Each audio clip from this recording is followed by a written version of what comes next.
बिस्मिल्लाहिर्रहमानिर्रहीम। अस्सलाम वालेकुम। मैं हूं गुलफाम चौधरी। आप देख रहे हैं मेरा फेसबुक पेज और यूट्यूब चैनल। पाकिस्तान की सियासत में अहम तरीन डेवलपमेंट हो रही हैं और मुसलसल डेवलपमेंट्स मुतवक्के हैं। यकीनी तौर पर जो पाकिस्तान के हालात हैं वो यकसर बदलने जा रहे हैं और बड़ी बड़ी तब्दीलियाँ मुतवक्के हैं। इस हवाले से हमारे साथ मौजूद हैं सिद्दीक जान साहब। उनसे जानते हैं क्या डेवलपमेंट हुई हैं, पहले उनकी बात सुनते हैं फिर उस पर बात करते हैं। मैं आगाज़ में ये अर्ज़ कर दूं कि मैं ये जितना भी एनालिसिस कर रहा हूँ ये सारे का सारा मेरा एनालिसिस दस्तयाब मालूमात पर मबनी है, और आप चाहें तो आप इस पर मुझसे शदीद इख्तलाफ भी कर सकते हैं। और अगर कोई तहरीक तहफ़्फ़ुज़ यानी पाकिस्तान से ये समझता है कि मेरी मालूमात गलत है तो वो मुझे बता भी सकता है कि आपकी मालूमात गलत है और आप ठीक बात नहीं कर रहे, हम तो ये कर रहे हैं, ये कर रहे हैं, ये कर रहे हैं। खैर आगे चलते हैं। आज असद कैसर साहब ने तहरीक तहफ़्फ़ुज़ यानी पाकिस्तान के बिहाफ पर हमारे दोस्त फैसल अब्बास खर, जो इस्लामाबाद हाई कोर्ट के बड़े ज़बरदस्त रिपोर्टर हैं और यूट्यूब पे भी आप उनको देखते हैं, ABN न्यूज़ के लिए वो रिपोर्टिंग करते हैं, उन्होंने ABN न्यूज़ के लिए असद कैसर साहब का एक इंटरव्यू किया जिसमें असद कैसर साहब ने उनको ये बताया कि तहरीक तहफ़्फ़ुज़ यानी पाकिस्तान 14 नवंबर से तहरीक का आगाज़ करने जा रही है।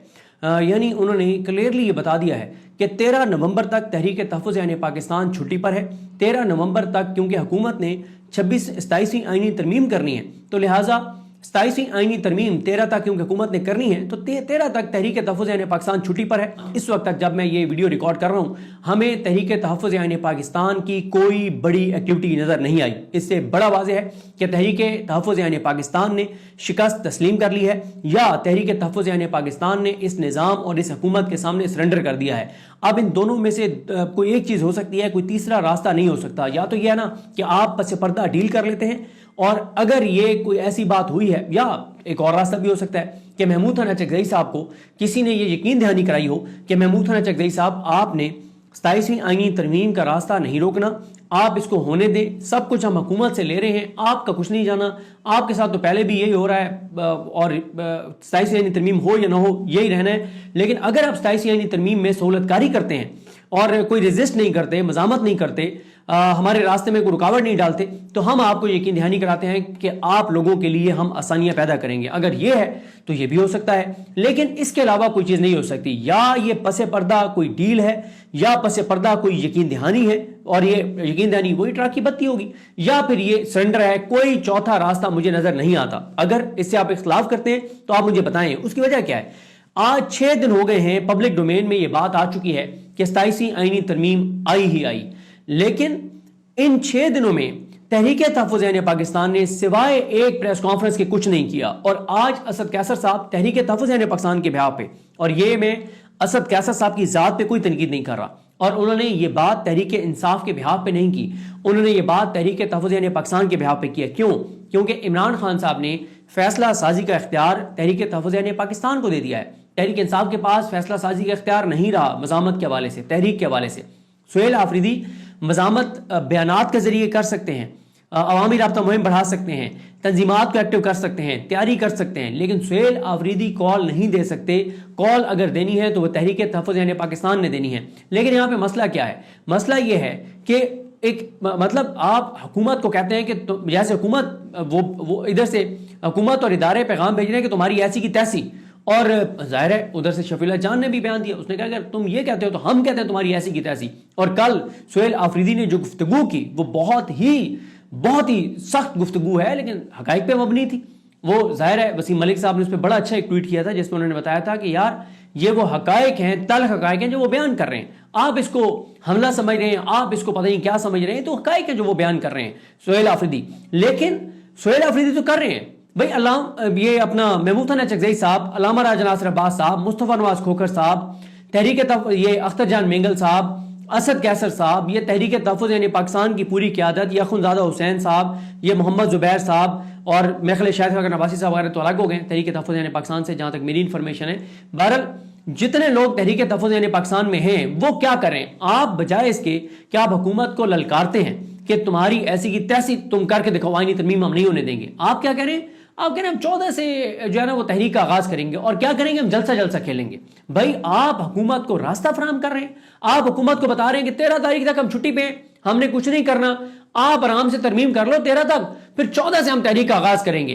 भाई अक्टूबर 2024 में 26 आईनी तरमीम हुई, آج تک آپ 26 آئینی ترمیم کا نومبر 2025 میں کچھ نہیں کر سکے، اور اب نومبر 2025 میں 13 نومبر تک جو ترمیم ہو جائے گی اس میں یہ 14 نومبر سے ماشاءاللہ محمود خالد چکزئی صاحب اور تحریک تحفظ یعنی پاکستان ایک تحریک شروع کرے گی، اور کیسے کرے گی؟ جلسہ کھیلے گی۔ بلوچستان میں تو آپ جلسہ کر نہیں سکے، آج آپ کو بلوچستان میں اگلوں نے جلسہ کرنے نہیں دیا، آپ وہاں پہ حیدرآباد میں جلسہ کر لیں گے تو آپ کون سا تیر مار لیں گے؟ کیا ہو جائے گا اس جلسے سے؟ اس حکومت کو کوئی فرق پڑتا ہے جلسوں سے؟ اس حکومت کو کوئی فرق نہیں پڑتا۔ آپ حکومت کے سامنے اتنے بے بس ہو گئے، بھئی آپ کو محمود خالد چکزئی صاحب کو عمران خان صاحب نے پورا اختیار دیا ہے کہ آپ نے فیصلہ کرنا ہے، آپ تو نواز شریف سے رابطہ نہیں کر سکے، آپ نہ مفاہمت کے لیے راستہ نکال سکیں، نہ آپ بات چیت کا آغاز کر سکیں، نہ آپ مزاحمت کرنے کو تیار ہیں، تو پھر کچھ تو بتائیں نا۔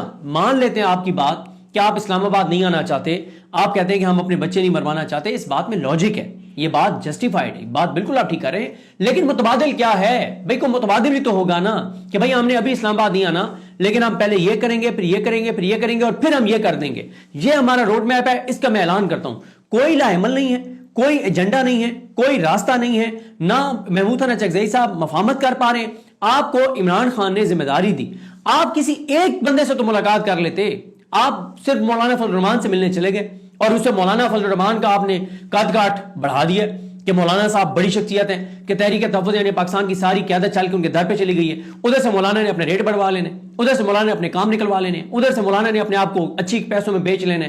اور کیا ہے مولانا فضل الرحمان کا؟ مولانا فضل الرحمان تو یہی کرتے ہیں۔ میں پچھلی 3 ویڈیوز میں سے ایک میں غلطی کر دی تھی، جس کی میں 10 بار معافی مانگوں گا، کہ میں نے مولانا کو بڑا انقلابی بنا کے پیش کر دیا تھا۔ جو مجھے معلومات ملی تھی وہ غلط تھی، جو معلومات مجھے ملی تھی۔ مولانا کوئی انقلابی نہیں ہے، مولانا صرف اپنی قیمت بڑھوا رہے ہیں، صرف بیان دے کے اپنے آپ کو ریلیونٹ بنا رہے ہیں۔ ان کو غصہ یہ ہے کہ میرے بھائی کو وزیر اعلیٰ کے پی کے کیوں نہیں لگایا، ورنہ تو مولانا مطلب آج بھی مولانا جو ہے وہ اس سسٹم کا حصہ ہے۔ مولانا کے حوالے سے میں آپ کو کیٹیگوریکلی آپ بتا چکا ہوں کہ مجھے جو کلیئر پکچر بتائی گئی ہے وہ میں بڑے کریڈیبل مجھے سورس نے بتائی ہے کہ مولانا مزاحمت نہیں کریں گے۔ جب یہاں پہ 27 یعنی ترمیم پاس ہو رہی ہوگی، مولانا صاحب بنگلہ دیش گھوم پھر رہے ہوں گے۔ آپ اندازہ لگائیں بھائی، اگر آپ اتنے مزاحمت کرنے والے ہیں تو آپ کریں نا مزاحمت، یہاں پہ آپ کہیں نا لوگوں کو کہ بھائی میں نکل رہا ہوں، ایسی کی تیسی کر کے دکھائی نہیں ترمیم۔ تو مولانا صرف بیانات دے کے لوگوں کو بیوقوف بنانے کی ناکام کوشش کر رہے ہیں۔ میرے جیسے لوگ بیوقوف بن گئے، لیکن میں نے بھی معافی مانگ لی ہے، اور بھی جو بیوقوف بنے ہیں، میں فہیم اختر ملک صاحب کو بھی کہتا ہوں کہ آپ بھی معافی مانگ لیں۔ یہ رضوان غلزئی صاحب، اسد چودھری صاحب، وسیم ملک صاحب وہاں جا کے بڑی ٹویٹس کرتے رہے رات کو، اور میں اس سے ٹریول کر رہا تھا، اور میں بڑا طویل سفر کر کے آ رہا تھا، اور یہ ہمارے دوست اتنے ایکسائٹڈ تھے کہ ہم کو بہت بڑی ملاقات مولانا سے کر کے آ گئے ہیں، پہنچو بس پہنچو، ہم نے ملنا ہے، بہت کچھ ہے بتانے کے لیے۔ میں گیا، ادھر سے وسیم ملک صاحب بتائیں، ادھر سے اسد چودھری بتائے، ادھر سے رضوان غلزئی بتائے، ادھر سے فیصل عباس کھر بتائے، سارے اتنے کہ مولانا ڈٹ گیا جی، مولانا نے کہا ایسی کی تیسی پھیر دوں گا۔ میں بھی انفلوئنس ہو گیا، بھائی اتنے آپ کے قریبی یار آپ کو کہہ رہے ہوں اور جن پہ آپ اعتماد بھی کرتے ہو، مطلب اسد چودھری صاحب کے حوالے سے تو ہم کہتے ہیں کہ وہ ہمارا برین ہے، مطلب ہم ان سے سیکھتے ہیں، وہ ہمیں گائیڈ کرتے ہیں، ہمیں کہتے ہیں یار تم نے یہ غلط کیا، تم نے یہ ٹھیک ہے۔ وہ اسد چودھری بھی فہیم اختر ملک صاحب کے انفلوئنس میں آ کے اور مولانا کے نعرے لگا رہے تھے کہ مولانا ڈٹ گئے جی، مولانا مزاحمت کریں گے، خاک مزاحمت کریں گے مولانا صرف اپنی قیمت بڑھوا رہے ہیں معذرت کے ساتھ۔ اسد چودھری بھی بیوقوف بن گیا، رضوان غلزئی بھی بیوقوف بن گیا، لالا فہیم اختر تو ویسے ہی مولانا صاحب کی محبت میں گرفتار ہیں، ان کو تو ہم کچھ نہیں کہتے کیونکہ بہت مولانا سے بہت پیار کرتے ہیں، بہت محبت کرتے ہیں مولانا سے۔ تو خیر جی، لیکن مسئلہ یہ کہ مولانا سے تو کسی کو توقع ہے ہی نہیں نا، مولانا سے تو توقع ہے ہی نہیں کہ وہ مزاحمت کریں گے، وہ تو میٹیریل ہی نہیں ہے مزاحمت والا، وہ تو صرف قیمت اپنی بڑھواتے ہیں اور اپنے آپ کو بیچتے ہیں اور اپنی جماعت کو بیچتے ہیں، اپنے کارکنان کو بیچتے ہیں، اپنے مدرسے کے بچوں کو بیچتے ہیں، اس کے علاوہ تو ان کا کچھ نہیں ہے۔ جی بالکل، جس طرح سے آپ نے صدیق جان صاحب کو سنا کہ آئندہ آنے والا جو ہفتہ ہے، یہ چند دن ہے، یہ پاکستان کی سیاست میں کتنے اہم ہیں، اور اس میں جو پاکستان کی سیاست ہے اس میں کتنی بڑی تبدیلیاں متوقع ہیں۔ اللہ پاک وطن عزیز کا حامی و ناصر ہو۔ پاکستان زندہ باد۔